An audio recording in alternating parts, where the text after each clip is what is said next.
Now that we've installed the VS Code editor, we're going to do just a tiny bit of configuration to it to set it up to work nicely with Golang.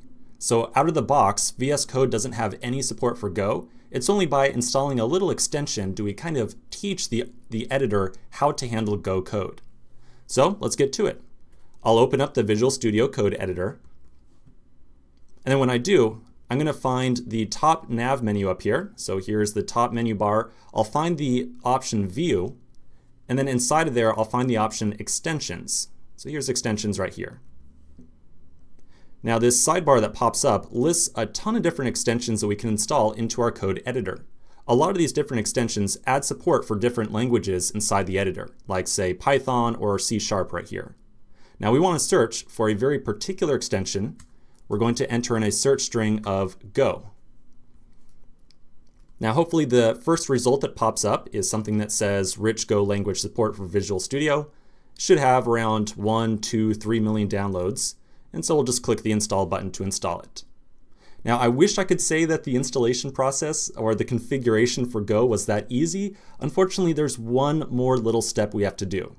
When we install this Go language support extension right here, it's just really a bonding layer between our code editor and a set of underlying command line tools that are actually responsible for kind of doing some code quality checks of any open file. And so this extension, while fantastic and it adds support to the language or to our editor for us, we also have to make sure that it has the ability to install these extra tools that it needs to function properly.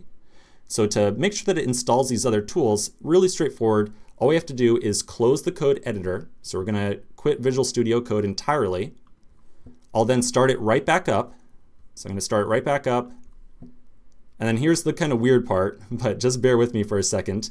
I'm going to make sure that I have a code editor window open. If you don't have a code window open like this, one that we can actually type into, you can go up to File and then New File up here. And so boom, I've got a code editor window open. Now on the bottom right hand side, you should see something down here that says plain text. So we're going to click that. We're going to change the language mode of the editor to Go. So I'll type in Go and I should see an option here of Go. Now when I do that, you're going to see this yellow text down here at the very bottom right hand side, something that says Analysis Tools Missing. And so these are the extra tools that the Go extension needs to make sure that it can kind of vet your code quality inside of your editor. So we're going to click on this and then it's going to prompt us to install a couple of analysis tools. So all we have to do is click Install. And we're going to see a terminal window pop up here and it's going to grab a couple of different tools. And it should just take a second or two to finish up.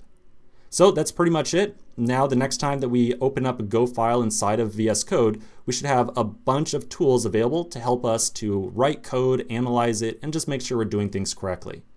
So that's pretty much it for our code editor setup. Let's take a break, come back to the next section, and we're going to start talking about the first project that we're going to work on. So I'll see you in just a minute.